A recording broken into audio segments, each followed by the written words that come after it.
जय जगन्नाथ।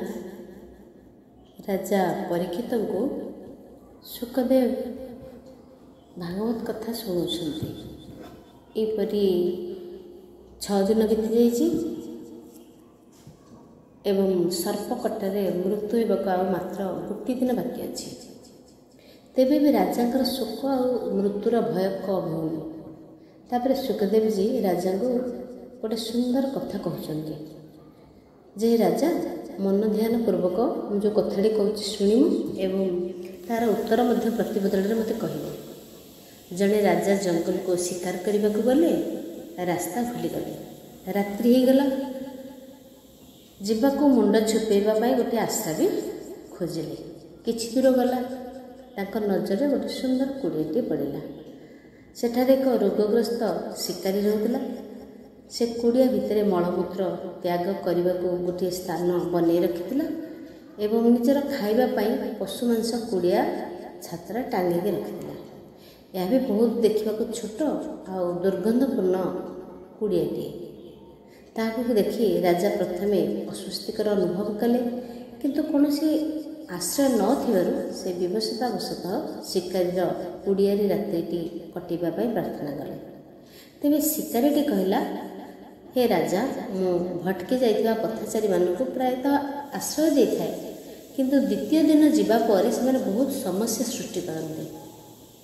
कौन से समस्या ना से मैंने कुड़िया को छाड़ी जावाक केबे इच्छा करते ना।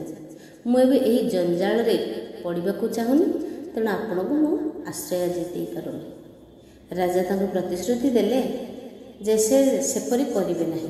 तापर से कुड़िया आश्रय नेले किंतु सकाळु उठिला बेलू कुड़ियार गंधरे सी एते मजी जाइथिले जे सेठरे रहिबाकु मध्य चिंता करबाकु लागिले। या उपरे तांकर शिकारी सहित भी कलह हो गला। से कुड़िया छाड़बाकु बहुत कष्ट और शोक अनुभव करबाकु लागिले। एई कथाटी सुखदेव जेतेबेले कहउछंती परीक्षित महाराजा को पचारिले कौन से राजा से विशृंखला करबा उचित थिला कि। परीक्षित महाराज कहले से तो बड़ मूर्ख थिला जे कि निज राजकर्म छाड़ी देइथिबा प्रतिश्रुति की अवलंबन करी अधिक समय कुड़ियारे रहिबाकु चाहुथिला।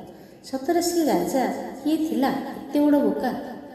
तेरे सुखदेव शुणिले स्मित हास्ୟରେ परीक्षित महाराज कहले से आ केही नथिले तुमे निजे ही थिल। एई मलमूत्र कुठरी देहरे जेते समय तुम आत्मार रहिबार आवश्यकता थिला से अवधि पूर्ण हो जाइछि। एबे ताको अन्य लोक को जीवार अछि। एहा उपरे भी तुमे अशांति सृष्टि करुच मरिबा पई शोक करुच कौन यह उचित कि। यह शुणिक सुखदेव मृत्यु भय को भूली मानसिक स्तर में निर्वाण प्राप्ति पाई निजको प्रस्तुत करनेले एवं अंतिम दिनर कथा श्रवण पूर्ण मनोयोग सहकारी कले। वस्तुतः शरीर तो केवे ना केवे निश्चय विनाश हो किंतु आत्मा केवे मरे। यह उन्नति करने आजीवन प्रयत्न करुले भविष्यत जीवन सार्थक कर तेबे यह जीवन प्रत्येक जीव शिक्षा दी थाए।